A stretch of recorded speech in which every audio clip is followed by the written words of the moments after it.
अस्सलाम वालेकुम। दुरूद शरीफ पढ़ना।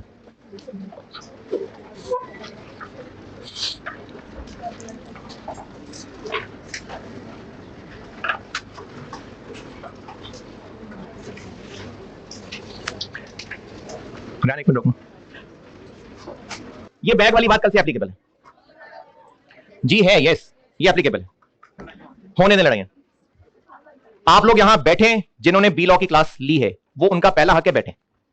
जो लोग बी लॉ की क्लास ले रहे हैं ना, आई अंडरस्टैंड कि उनका पहला हक है, वो पहले भी यहां बैठे हुए पढ़ रहे थे, तो पॉस्ट में उनको मौका मिला है, आगे आके बैठेंगे, बिल्कुल बैठ जाएंगे। वो दोबारा से निकल के फिर से लाइन में लगे जाके, क्यों?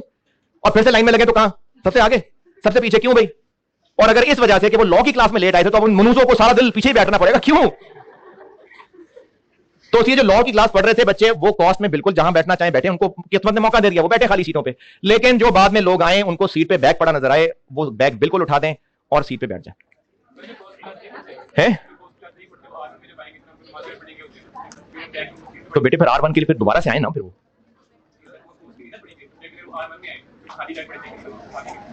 तो वो अपना बैग क्यों छोड़ के गए हैं? देखें, अगर आप ये कह रहे हैं कि कॉस्ट के बाद FAR1 के लिए, तो ये बात मैं कॉस्ट में कर रहा हूं, FAR1 में नहीं कर रहा, क्योंकि FAR1 में लड़ाइयां पहुंचती नहीं है मुझ तक, कॉस्ट में पहुंचती हैं। तो इसलिए मैंने सिर्फ ये बात कॉस्ट के लिए की है, ओनली फॉर कॉस्ट।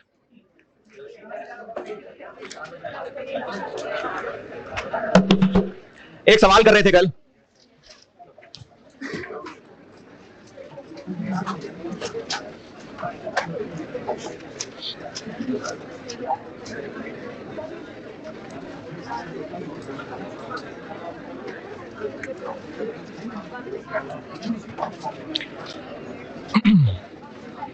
मेरी बात सबने सुन ली है? कल से जिस सीट पे कोई इंसान नहीं बैठा हुआ, दिखने में इंसान हो, कोई इंसान अगर नहीं बैठा हुआ तो सीट खाली है। तो बाद में आने वाले जिस मर्जी सीट पे बैठे, और अगर कोई मसला हो तो मुझे फिर उसी वक्त बताएं। फिर इसके बाद, क्योंकि इतना टाइम नहीं है कि मैं रोज आधा घंटा इन बातों पे जाया करूं, तो जिसको लड़ना है वो फिर निकले क्लास, ना पढ़े क्लास। 28 फरवरी को 500 यूनिट्स चोर ले गया था, और उसके बाद रह गए थे 500 ले गया था, 500 ले गया था, तो स्टॉक एंड पे बच गया था 164 500। वैल्यूज सारी कैलकुलेट कर ली, और इन वैल्यूज से अब एंट्रीज भरनी है, वो सारी वैल्यूज निकली हैं, बस सिर्फ एंट्रीज भरनी है, वो भरता हूं। एनआरबी वाली फिगर नहीं बताई अभी, वो जो अगला सवाल है ना उसमें पॉइंट फिर है, तो फिर कॉम उस पर परेशान होगी, तो फिर से दोबारा उसके साथ बताऊंगा।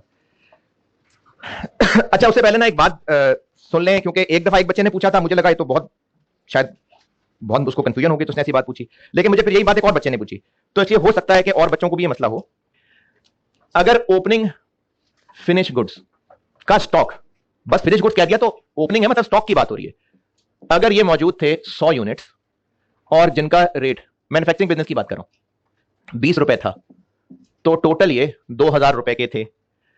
फिर जो मजीद प्रोडक्शन हुई पूरे साल में या पूरे महीने में, ये भी फिनिश गुड्स ही हैं जो बनी है, ये बन गए 1000 यूनिट्स, और ये टोटल 25,000 रुपए में बने, तो एक कितना कॉस्ट किया? 25। फिर सेल हो गए, ये भी फिनिश गुड्स ही हैं जो सेल हुई हैं, ये हो गए 870 यूनिट सेल, जो भी मेथड है। अब साल के एंड पे जो क्लोजिंग फिनिश गुड्स रह गई हैं, यानी स्टॉक, कितने रह गए? 230। तो हम एफको मेथड या फाइफो मेथड से ये जानना चाह रहे होते हैं कि जो बिके उनकी कॉस्ट क्या, और जो बचे रह गए उनकी कॉस्ट क्या, ये हम करना चाह रहे होते हैं।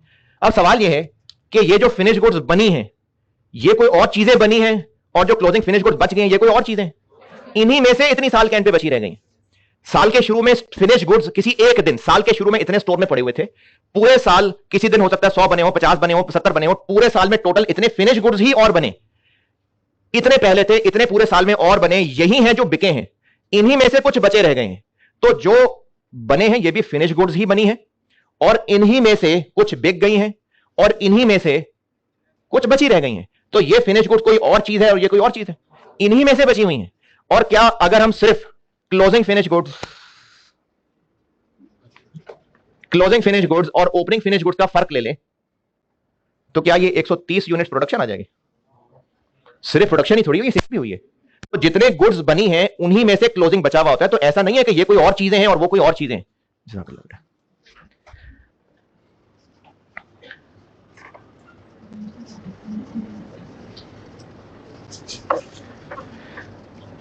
और अगर मैं किसी क्वेश्चन के रेफरेंस में बात करूं तो इलस्ट्रेशन 6 शायद की थी हमने, तो उसमें ओपनिंग फिनिश गुड्स के यूनिट्स भी दिए हुए थे जो शायद 1350 यूनिट थे या पता नहीं कुछ और यूनिट थे, 1600 रुपए के गालिबन।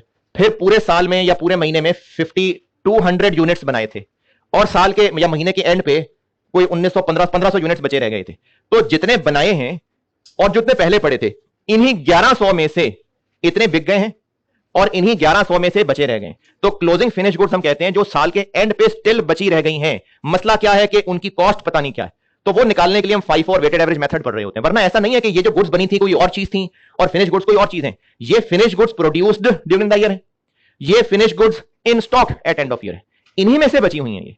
तो जिन एक दो बच्चों ने आपसे भी पूछा था, मुझे भी याद है, अगर अभी भी बेटे किसी का कोई बहुत बेसिक सा सवाल है तो पूछे, या और कंफ्यूजन होगी, पता नहीं मैंने क्या कह दिया।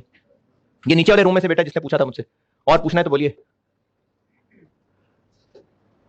चलो क्लास के बाद से जो स्टॉक कल क्लोजिंग निकाल लिया था, अब सारे टेबल की कैलकुलेशन हो गई हुई है।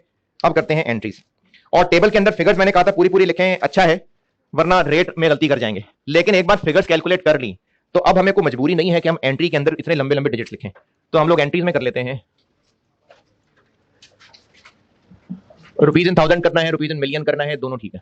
मिलियन कर लिया मैंने, कैलकुलेशन सारी कर ली थी, सिवाय मैंने वो एनआरवी की कैलकुलेशन नहीं की क्योंकि उसका कैलकुलेशन टेबल में काम नहीं है, वो तो वैसे एक एंट्री है एनआरवी राइट डाउन की। तो अब एंट्रीज करने के लिए पहली लाइन से दोबारा आ जाते हैं। ओपनिंग स्टॉक, ओपनिंग स्टॉक की एंट्री, कहीं ओपनिंग की कोई एंट्री नहीं होती। फिर उसके बाद क्या हुआ, कब 5 तारीख को हो गई परचेज, तो परचेज डेबिट, इन्वेंट्री डेबिट और कैश या पेएबल क्रेडिट। टेबल में निकाली हुई हमने वैल्यू 1540154।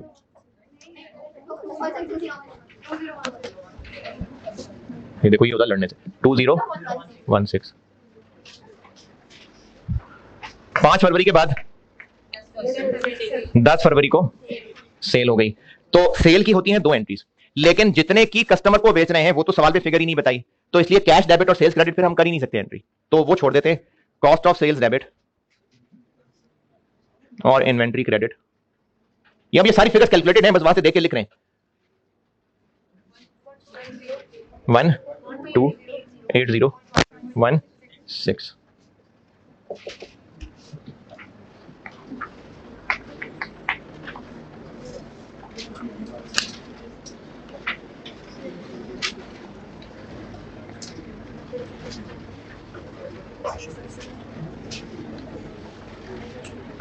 आगे कब 12 फरवरी को चीजें आ गई वापस, तो इन्वेंट्री डेबिट और कॉस्ट ऑफ सेल्स क्रेडिट कितनी 35.56। फिर 15 तारीख को परचेज रिटर्न हो गई। परचेज की एंट्री ये थी, परचेज रिटर्न की रिवर्स कर देते हैं।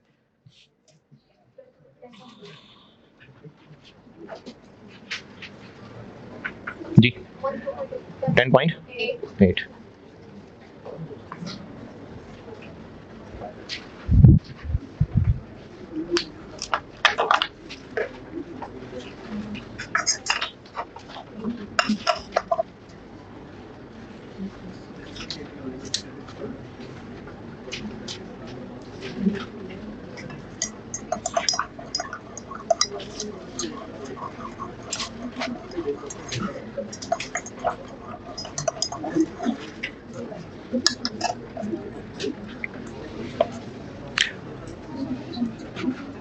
अच्छा, अब ये जुगाड़ वाली कॉम तो है ही, तो अब जुगाड़ ये भी लग सकता है कि एक स्टूडेंट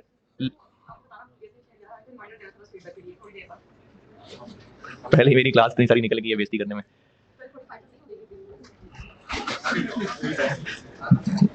अच्छा ठीक है, आ जाए फिर, क्या कर सकते, नौकर की तो नखरा है। कोई बात आ जाए 50 पे आ जाए।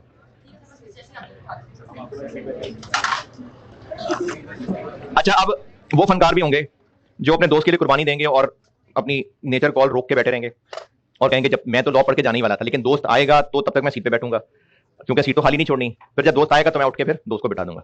तो ऐसे लोगों को जो है वो बेनकाब करें और गवाहों के साथ मुझे बताएं, तो उसका दोस्त भी उस क्लास में नहीं बैठेगा, वो भी उस दिन कॉस्ट से बाहर जाएगा।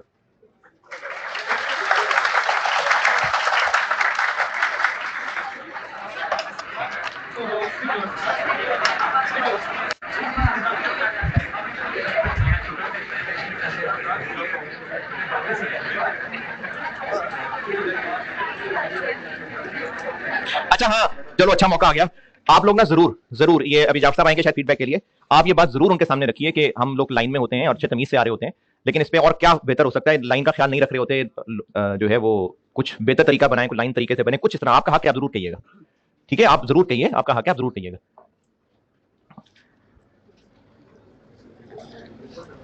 क्योंकि ये तो मैंने जो आईटी वाले हैं उनसे मैंने कल पूछ के ये हुई थी कि स्क्रीन आगे और एक स्क्रीन और लगेगी, लेकिन आप क्लास में एंट्री जरूर अपने अपने मसले जरूर बताइए।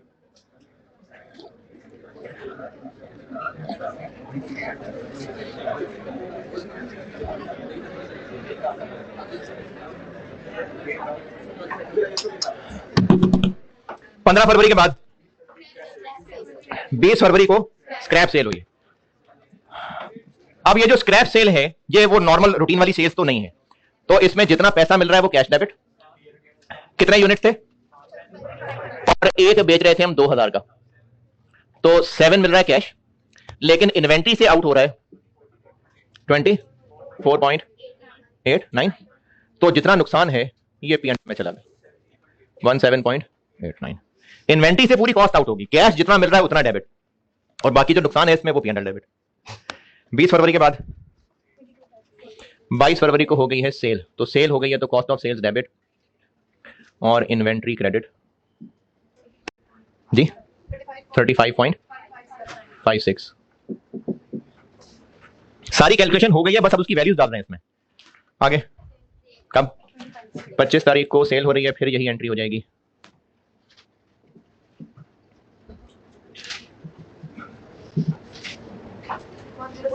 सिक्स डबल 6.74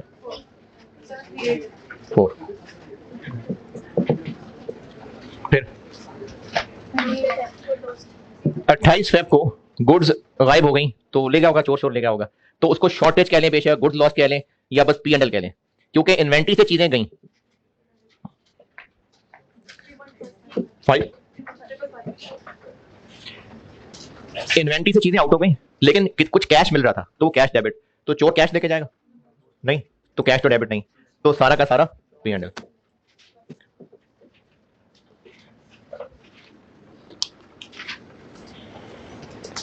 और उसके बाद ठीक है जी लास्ट एनआरवी।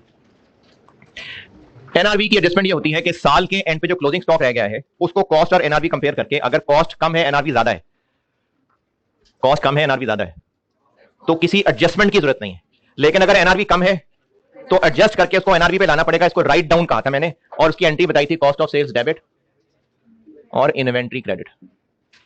और कल की जो मैं फिगर्स बता रहा था कि 1000 कॉस्ट है और 800 एनआरवी है, तो एंट्री 800 से होगी कि 200 से? 200। तो जो स्टॉक में 4500 यूनिट्स पड़े हुए हैं, इनके साथ लिखा हुआ ये ऑब्सोलीट है। ऑब्सोलीट समझ लें आप, पुराने कह लें, आउटडेटेड कह लें, या थोड़े से डी शेप हो गए, जैसे रैक के अंदर बिल्कुल नीचे करके जो चीज रखी होती है उसमें कुछ दब पड़ गई, कोई क्रैक पड़ गया, तो वो छोटी मोटी चीजें खराब है और ये बिजनेस के लिए बहुत रूटीन है। तो उनकी एनआरवी है अब 6000, वो 4500 यूनिट्स है, एनआरवी 6000 है और कॉस्ट उनकी नहीं 0.59 है, एनआरवी 6 है, तो कितने से एडजस्ट करना है? ये राइट डाउन है। कॉस्ट अगर कम है एनआरवी ज्यादा है तो किसी एडजस्टमेंट की जरूरत नहीं है, लेकिन अगर एनआरवी कम है तो हमें इन्वेंट्री को और क्रेडिट करना पड़ेगा डिफरेंस से, तो इतने से हमें इसको और क्रेडिट करना पड़ेगा।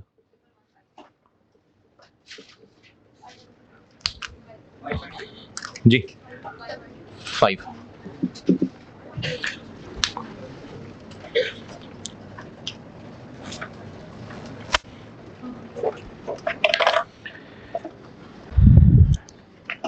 और कल नहीं बताया था, अभी बताता हूं, और वो आप अपने अल्फाज में अपने आप को समझाने के लिए लिख लीजिएगा।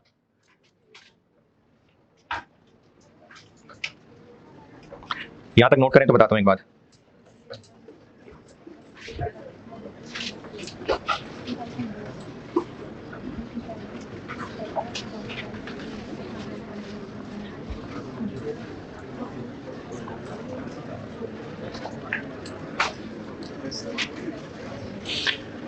अच्छा एक बात समझा रहा हूं, वो अपने अल्फाज में लिख लीजिएगा।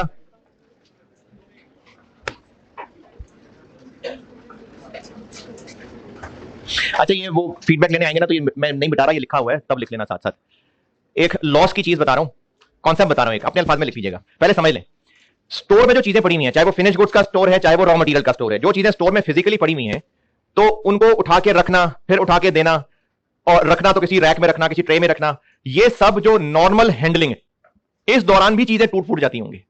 जैसे अगर कोई बिजनेस है वो टाइल्स बेचता है, तो टाइल्स का बॉक्स उठा के रखना, फिर उसको शिफ्ट करके इधर, तो एक आधी टाइल टूट गई होती है बीच में से, या ये तो खैर सबको एक्सपीरियंस नहीं हुआ होता, चलो अंडे तो खरीदने गए होंगे कभी दुकान से, तो अब अंडे जिस जनरल स्टोर पे ट्रे में रखे होते हैं, तो उनकी ट्रेज एक एक करके ऊपर रखी होती है, फिर ट्रे को लड़का सफाई वाला हटाएगा, इधर साफ करेगा, फिर दुकान बंद करनी है तो उठा के अंदर रखेंगे। इस नॉर्मल रूटीन हैंडलिंग में भी दो चार एक ट्रे में से अंडे टूट गए होंगे। ये है रूटीन हैंडलिंग। तो स्टोर में पड़े हुए, चाहे वो रॉ मटेरियल के यूनिट्स हैं, चाहे फिनिश गुड्स के यूनिट्स हैं, अगर वो खराब हो रहे हैं, टूट रहे हैं, जाया हो रहे हैं, तो वो अगर नॉर्मल हैंडलिंग में टूट रहे हैं तो इसको नॉर्मल लॉस कहते हैं। और अगर दुकान पे लड़ाई हो गई थी, सीट रखने का मसला था, और उन्होंने अंडे मारने शुरू कर दिए एक दूसरे को, तो अब ये जो अंडे तोड़ रहे हैं मार मार के, ये एबनॉर्मल है। या सैलाब आ गया, चीजें खराब हो गई, आग लग गई, तो स्टोर में पड़ी हुई चीजें, चाहे वो रॉ मटेरियल है चाहे फिनिश गुड्स है, उन चीजों को नुकसान पहुंचना, टूट जाना, खराब हो जाना, नॉर्मल हैंडलिंग के नतीजे में है, ये नॉर्मल लॉस है। और अगर किसी नेग्लिजेंस की वजह से, किसी हादसे की वजह से, तो फिर ये एबनॉर्मल लॉस है।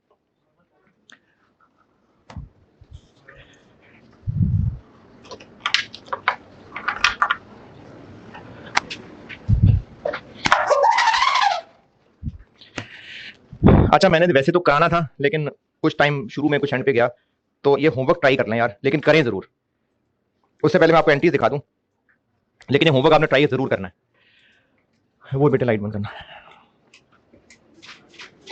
वो भी कर दो बस, ठीक। ट्रेडिंग बिजनेस की आपको मैंने एंट्रीज दिखाई थी, उसका सवाल प्रैक्टिस में करवाया था। अच्छा, normal loss, abnormal loss stock का, ये कोई इतना ज्यादा टची नहीं होता इसमें। एग्जामिनर स्टूडेंट उसको नॉर्मल समझे या नॉर्मल समझे, दोनों बातें चल जाती हैं।